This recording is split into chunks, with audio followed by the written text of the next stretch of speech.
And now for something completely different. Happy Hour. Happy Hour. It's time for Hoppe in the morning. What's up? This is Happy Hour. I am your host, Ryan Hoppe. And on the phone line is a guy that I grew up listening to. My mom would pick me up from elementary school, and she would have his show on. Chicago radio legend Garry Meier is on Happy Hour. What's up, Garry? Ryan, I was in high school when you were in grade school, so don't stretch this out like, yeah, my mother was a fan, yeah. How does that make you feel whenever like a younger person says, "Oh, I grew up listening to you"? I love it because they're listening. That's the main thing. It's just funny when you've spent this much time doing what I've been doing, that's going to happen. And I guess the alternative is not good, so I'll take this. So how has everything been going with your podcast? You've been doing it for years now after your last job, and it just feels like you're happy, Garry. I love doing it. It's been 8 years, and in tandem with podcasts emerging more and more, well, they're all over the place now, 8 million podcasts out there. I see the decline of radio in the same way where what I'm doing, the format that I'm doing, is much freer as far as the flow goes. Radio still adheres to this format where you talk for a few minutes and you got to stop and start and stop and start. The podcast format is you talk as long as you want. And I think that's a better flow, especially if you're interviewing somebody. I remember I'd be driving around when I was going to Illinois Center for Broadcasting back 10 years ago when you had your afternoon show, and I'd be driving down the highway and I was enjoying your show, and then you would go to commercial for 7 minutes, and then I would go to music radio, and then I would pull into my parking lot of my school, and then that would be it. Like, radio is so weird where they feel like they need the 3 or 4 commercial breaks per hour, but I feel like they need to allow the talent to talk more. In a 4-hour radio show, there's only 2 hours of total content of the host, which means half is for other elements. And radio has been doing the same format for over 50 years, and I don't understand why they're not adjusting when they've got all of this competition that's just going to get stronger and stronger. And they're still sitting there thinking it's 1975. Why do you think radio's doing that? Because it just feels like I've been in radio 12 years, and even back 12 years ago, everybody was saying the same thing. You go to radio conferences, you read articles online from consultants, and everyone's saying what you're saying, Garry, but no one's doing anything. Well, I don't know why. They've either given up or they're afraid to do something because they've been doing this same thing for so long. But either of those choices is not good. And as they see the erosion that's happening with the audience and with the revenue, I don't understand what the game plan is. Is this the way you're going to go until it completely collapses? How is that a business plan? Do you think radio's dead? It's not dead, but it's certainly, and I think it's its own worst enemy. And you talk to any of these radio executives, well, it's the new technology that we're competing with and all this, but that's part of it. I think radio has shot itself in the foot more than any of the other newer technologies. And it's still in every car. How many places do you have that advantage where it's embedded in something that somebody uses every day? I think that's a pretty good structure to have for a business. But even at that, you've got now satellite radio that's on the dashboard. So that siphons some of the audience off. And then people go, well, I'll just plug my phone in through the car and listen to a podcast. Yeah, I mean, that's what I did the other day when I was listening to your show. I feel like it was the beginning of the 2010s when Bluetooth came around and the iPhone really became a big thing because it came out in 2007. To me, the iPhone was the game changer because you can have your own radio station essentially on your phone. Right, exactly. And I think that if you're radio, you have to start, should have started looking at this years ago, but start looking at it now and adjust, or I don't know what they're going to do. How much do you miss being on live radio, though? having said all that, Ryan, I would love to go back on a radio station and keep the podcast and do some kind of hybrid of both. It's still what brought me to the dance, so I don't want to sound like I'm completely stabbing it in the back. I would love to get back on and see how it feels now that I've been off for a number of years. Because I think if I plug back in tomorrow, I don't think you'd notice any misstep as far as being on the radio. Well, and I view your show as a radio show and a podcast format, something I try to go for as well, because you'll listen to some podcasts about, like, let's say murder or some documentary, and there's a different format between when a radio host does a podcast and, let's say, when some, I don't want to say amateur, but a non-radio person does a podcast, if that makes sense. You hit the nail right on the head, Ryan. Because the level of entry is so low, anybody can do it that has a computer and a microphone. You're going to get the hobbyists. And most of the podcasts out there are hobbyists.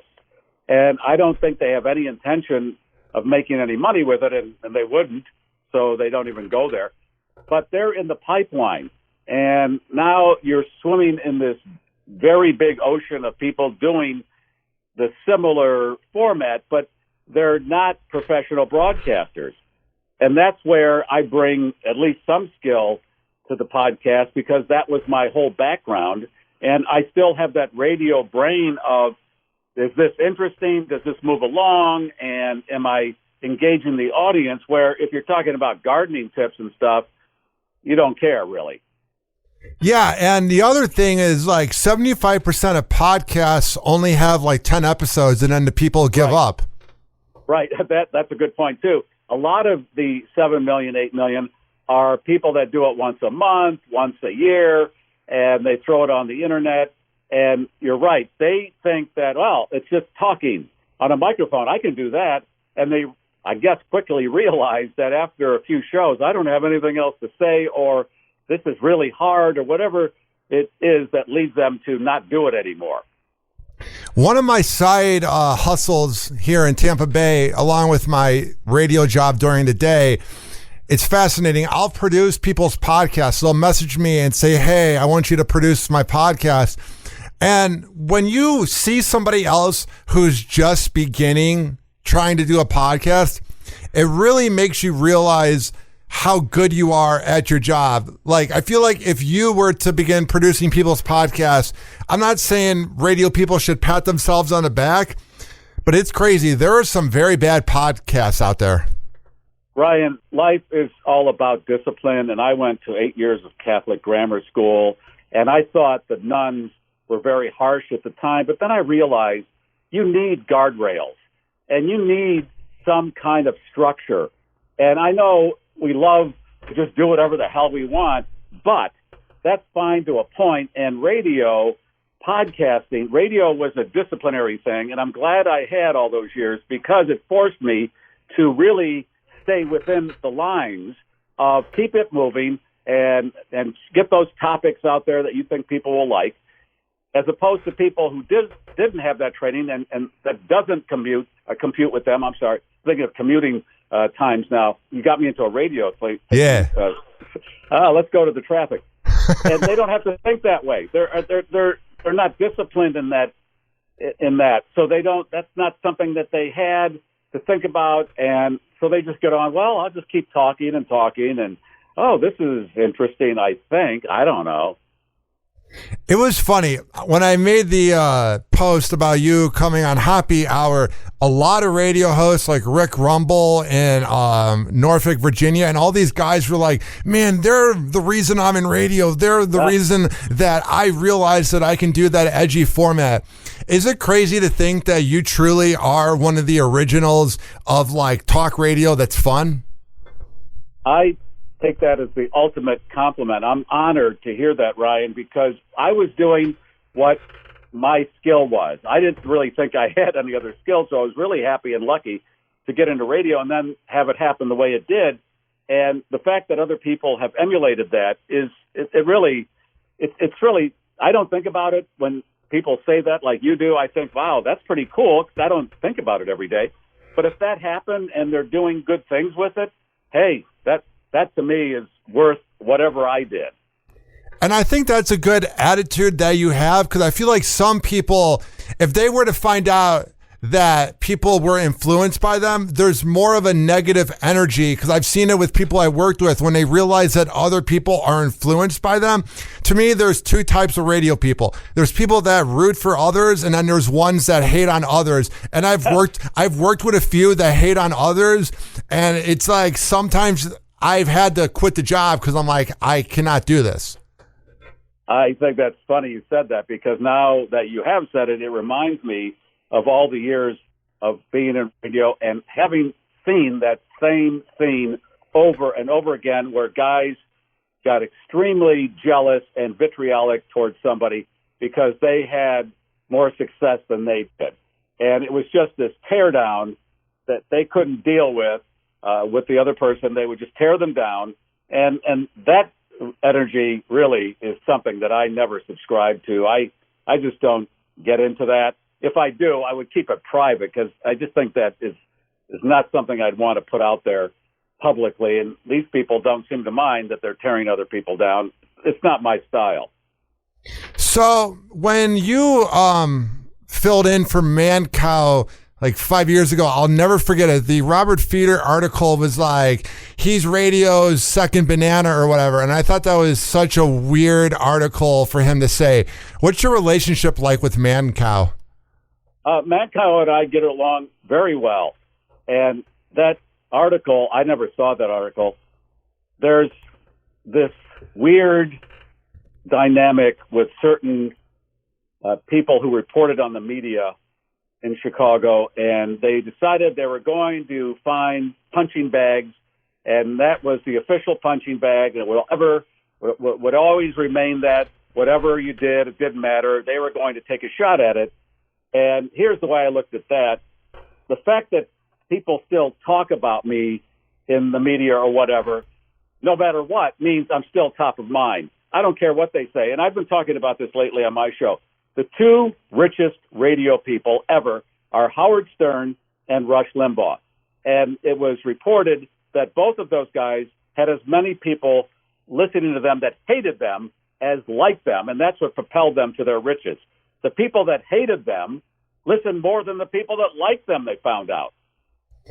I just turned 30 about 7 months ago, and I spent my whole 20s caring about what people think. I would get a lot of tweets whenever I was on air, and I would always have it, Gary, where for every 4 tweets that were like, oh, Hoppy's so great, the next 4 would be someone that's under an anonymous account. And I used to really let that get to me, and I don't know what it was, but there was just a moment in my life where I'm like, they never say it to your face. Whenever I've been recognized in my life, I've never once, Gary, had someone come up to me and go, oh, you're awful. It's fascinating. Right. They won't do it to your face. The people that like you will come up and say something, but the people that don't, they're going to hide behind something. And I learned early on, I don't care whatever that stuff is that's written. I never read the real good stuff, and I never read the real bad stuff, meaning I stayed completely agnostic from all of it. And it was the best way to go, because in my mind, I knew what my things were that had to be worked on, and I was working on them.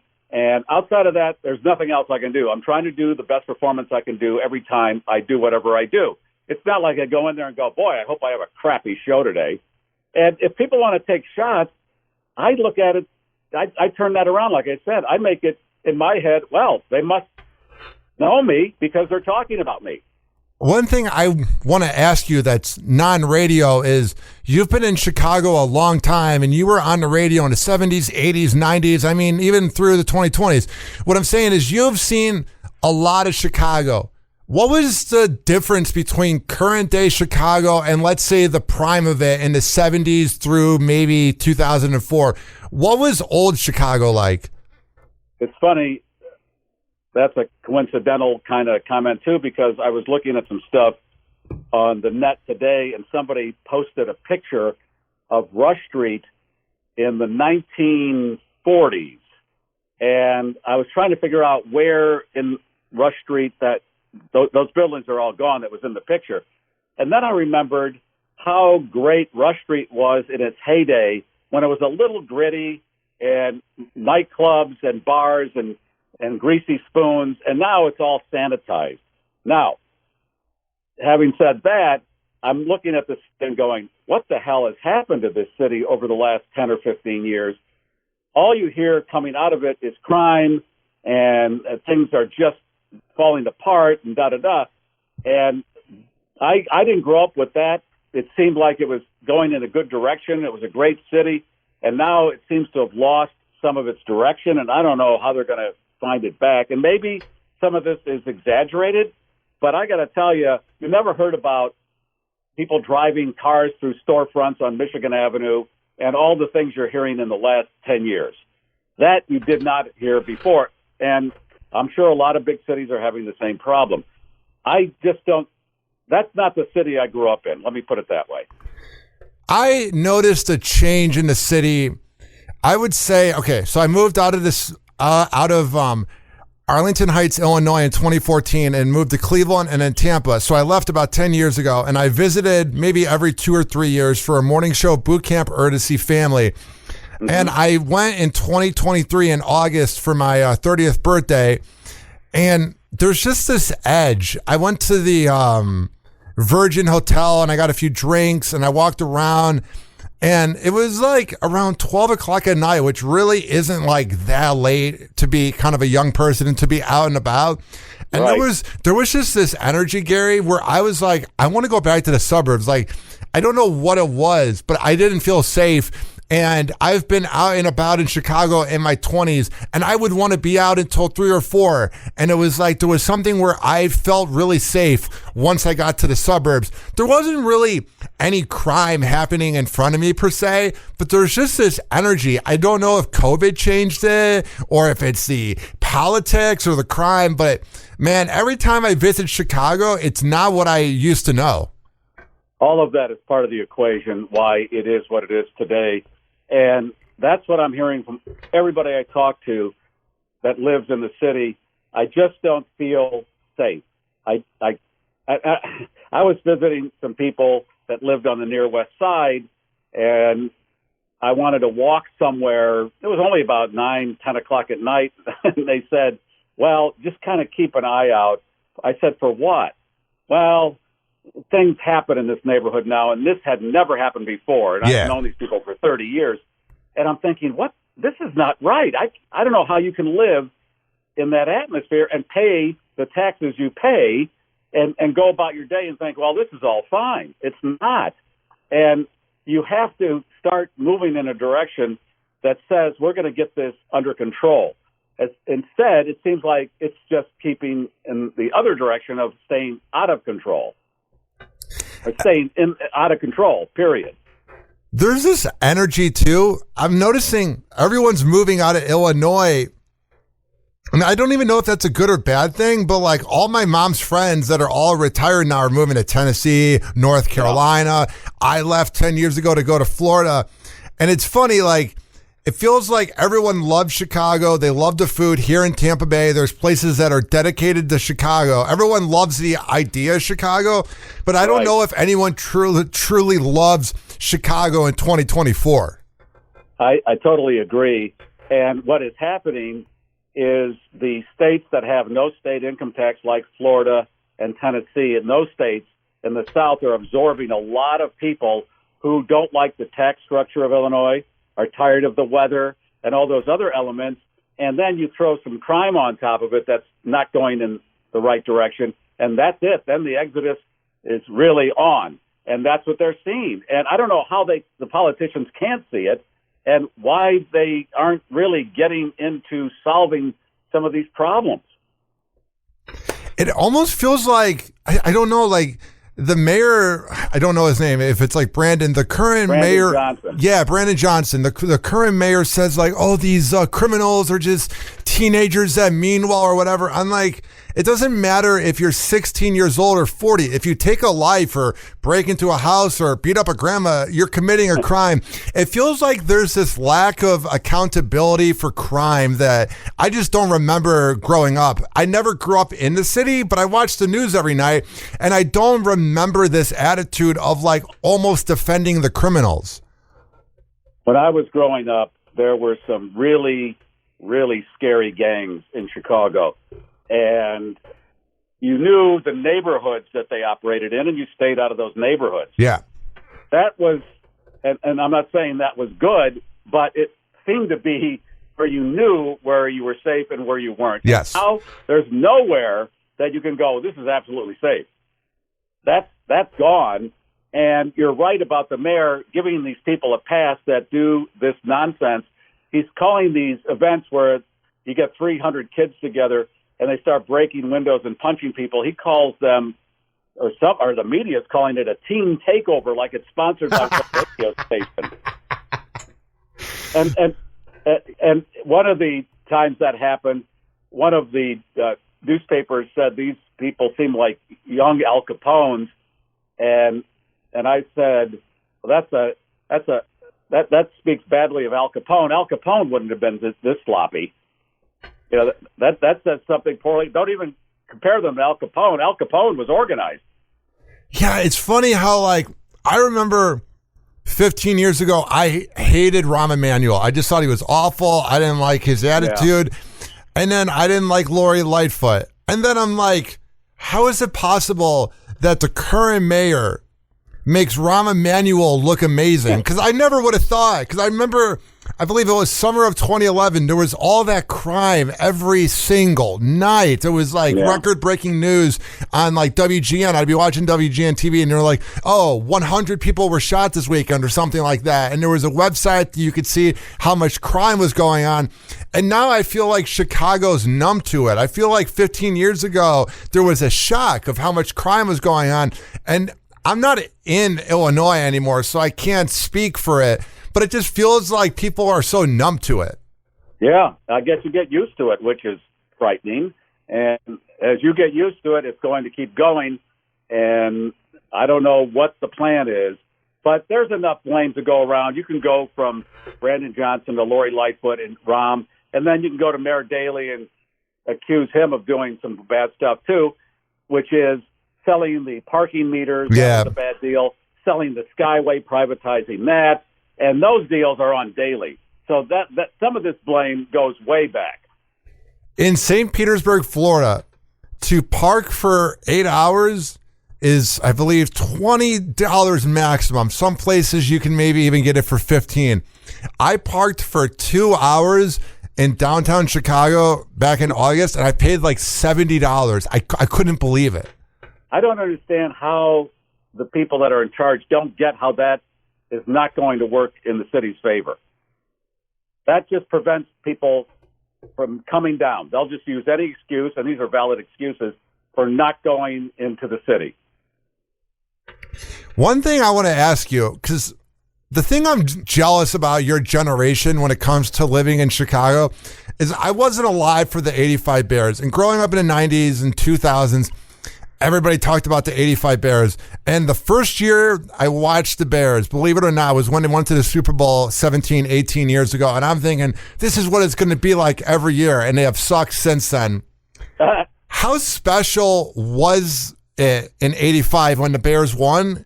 And how hard has it been the last 39, 40 years just seeing this decline every year? That is a team that I was lucky enough to hang out with because we had several of the players on our show all the time. And so I was hanging out with them a lot socially. And you're right, it was the percussion and fizz of that team was more than just winning on the football field. It was the personalities on the team, and everybody was into it. Mike Ditka, the coach, had a TV show on Sundays that we make wholly fun of because it was so weird. And none of that exists anymore. And here's something I say to people, too. And I know some people might think this is a small point to make, but there is no, that I can think of, national presence, no celebrity out of Chicago that gives the city a national scope like Oprah, Michael Jordan, Siskel and Ebert, that kind of thing. And the sports teams have gone into their nuclear winters again. And the Bears, what is it, almost 40 years since they won a Super Bowl. And now the Cubs, that's getting to be in the ether. White Sox, oh, God. And the Bulls, that's, 25 years since Michael Jordan left? Yeah, 26. Yeah. Yeah. So all the teams are just grinding in, and I don't know when any of them are going to emerge as a champion. And that Bears team of '85, you're right, because it was so special in so many ways. And now it's just, what is this team?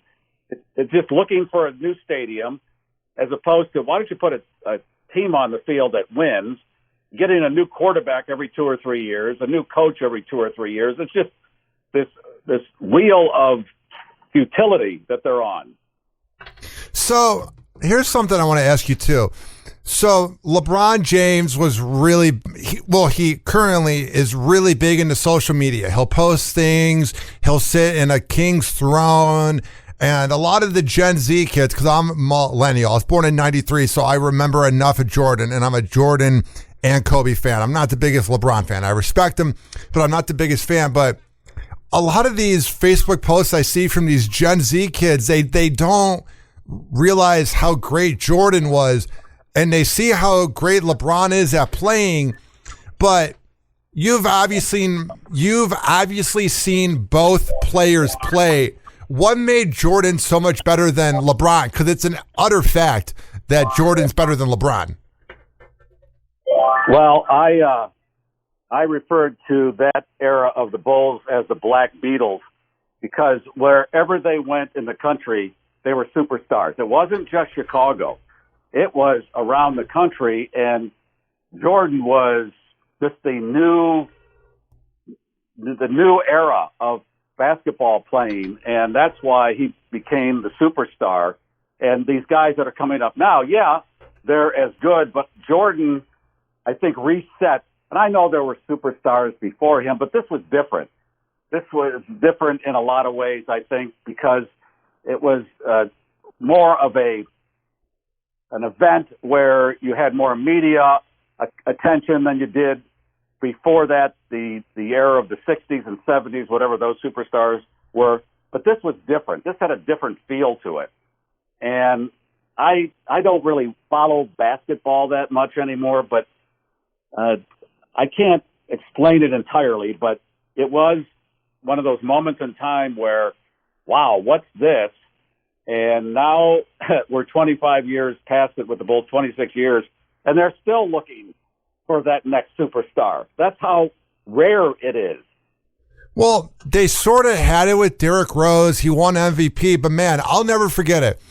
I was about to graduate high school, and I was with my friend who is a physical therapist, and he always knew about the human body. He was a really smart kid. And I was watching the first game of the playoff series against the 76ers in 2012, and he was like, Derrick Rose needs to get out. He's playing too much. And then when Derrick Rose went down and tore his ACL, I'm like, oh yeah, do you think he'll be back in a few games?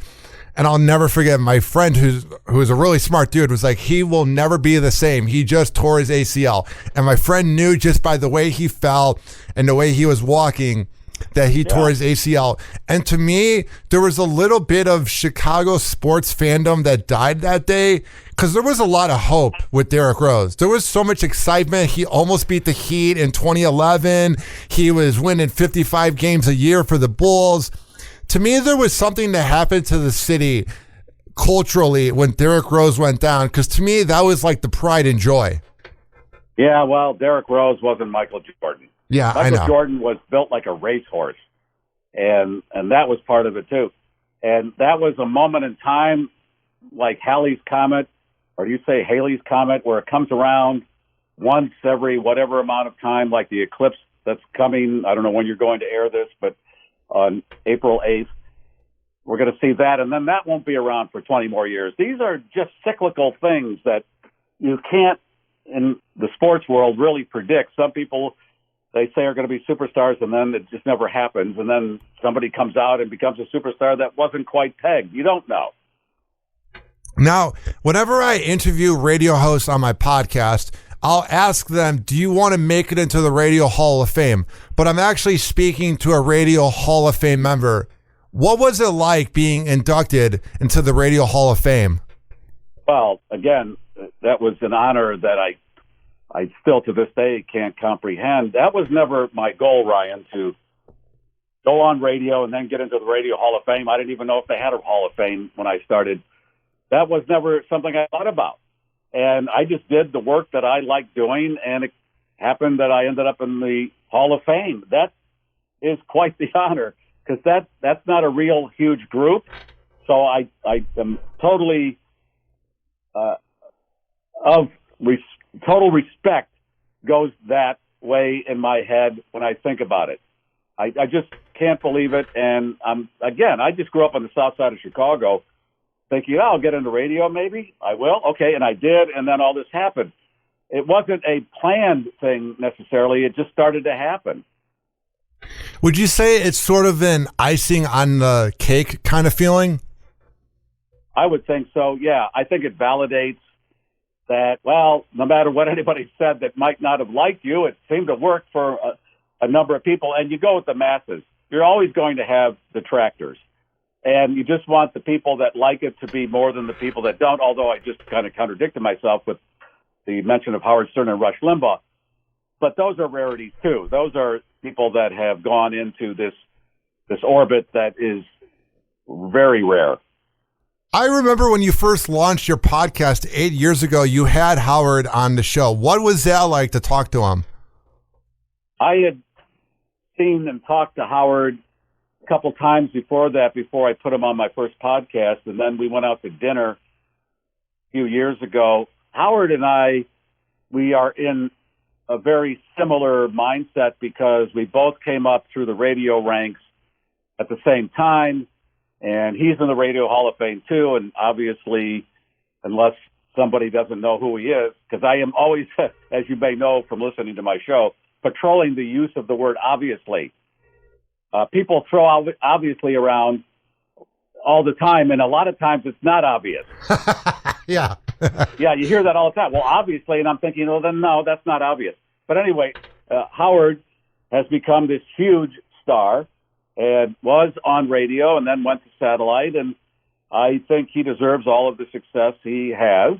And he's a great guy. He's been very nice to me and has gone on and done things that I don't even know if he could comprehend 25 years ago. I know. It's really crazy to think that, like, he's done it all. He had the TV show. He was the host, or he was one of the panel members on America's Got Talent. He pretty much he was the reason satellite radio took off. Like, it was around before then, but I feel like he's the reason it's what it is right now. Oh, yeah. That's why they hired him and why they're paying him the money they're paying him, because he brought a lot of people to satellite radio. And that's why you get a lot of money. You get what you can get, and he deserves it. Gary, can you believe that we've been talking for 34 minutes? Really? Yeah, isn't that crazy? We haven't done one commercial break. I know. If we were on the radio, we would have taken like 5 commercial breaks. Right. We'd be still trying to finish this up in an hour. Yeah, we would be playing, what was that, Cars for Kids for 4 times in a commercial break? Pretty much, yeah. Gary, for people that haven't checked out your podcast, how can they find it? Just go to GarryMeier.com. That's GarryMeier, and you'll see the shows listed there. And I hope people enjoy it. As I think you mentioned, I don't do any politics, or maybe you didn't mention it, but just to give people an idea of what they're heading into, I have never done politics. It never excited me. I don't find it entertaining, and I certainly wouldn't find it entertaining these days. And I just look at everything else on the globe and make fun of that. Gary, so in 2001, I didn't have TV. I had TV in the 90s, but my mom was watching too much cable that she was taking from the next door neighbor. So we cut the cord and we just watched VHSs and DVDs. And your show was the way I got my info about 9/11.